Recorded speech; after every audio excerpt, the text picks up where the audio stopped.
Hi, I'm Doug Simon with DS Simon Media, and I'm here with a special guest, Ariel Nathanson, VP of Consulting at Full Picture, and they're winners in the Big Apple Award category of Reputation and Brand Management.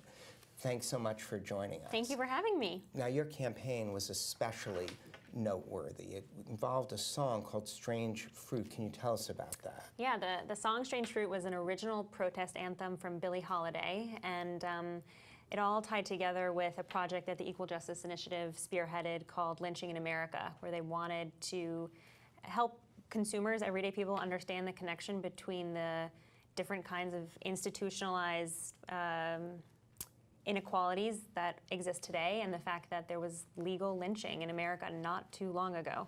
And so Strange Fruit became this piece of musical activism, and with the support of Google, supporting Equal Justice Initiative's work, and the support of Andrew Day, who's a Grammy-nominated singer-songwriter, we created this piece that has gone on to live on and sort of be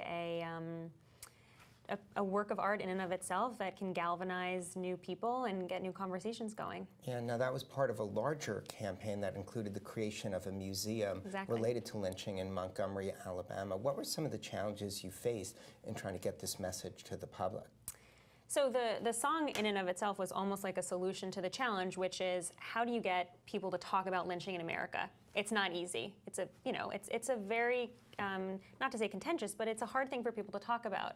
So music was the answer to that, because music is sort of a universal language. We can all experience something viscerally when we hear music, and there was obviously the past connection with Billie Holiday and the reason she wrote the song and performed the song originally. And so it was sort of us rising to the challenge of getting people to talk about this project.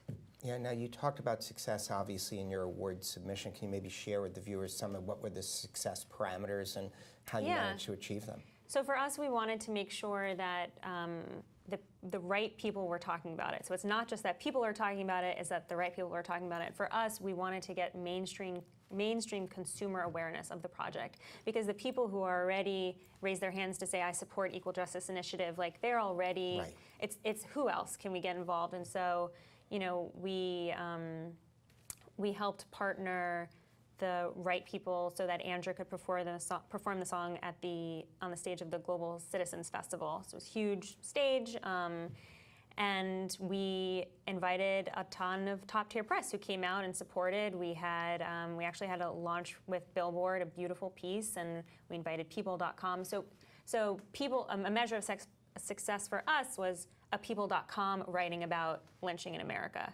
because that might not have, you might not have seen the bridge there unless you're talking about the human interest side, but it was her performing the song as herself as an artist, but also as an ambassador for the work that the Equal Justice Initiative was doing. So some of the key elements to be able to grab media were the strategy up front and then the ability to execute. Right.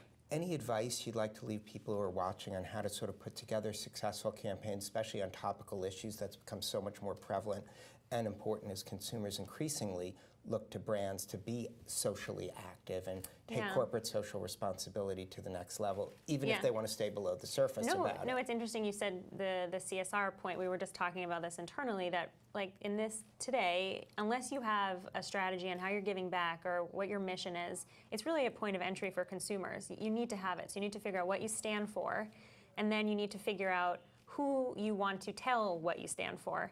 And if you want to do that through the media, you need to figure out who are the readers, what's your demographic.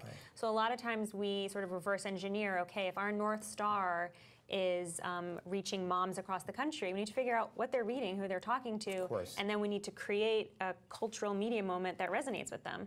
If you try and, you have to have the meat, potatoes, and the vegetables. That's the right analogy? Sure. Yeah, okay, we'll take it. Yeah. Yeah, you got to have that or you're not enjoying a full meal. Well, thanks so much. Congratulations Thank you so much on your success. Thank you. And it's great to have you here. Likewise, thank you.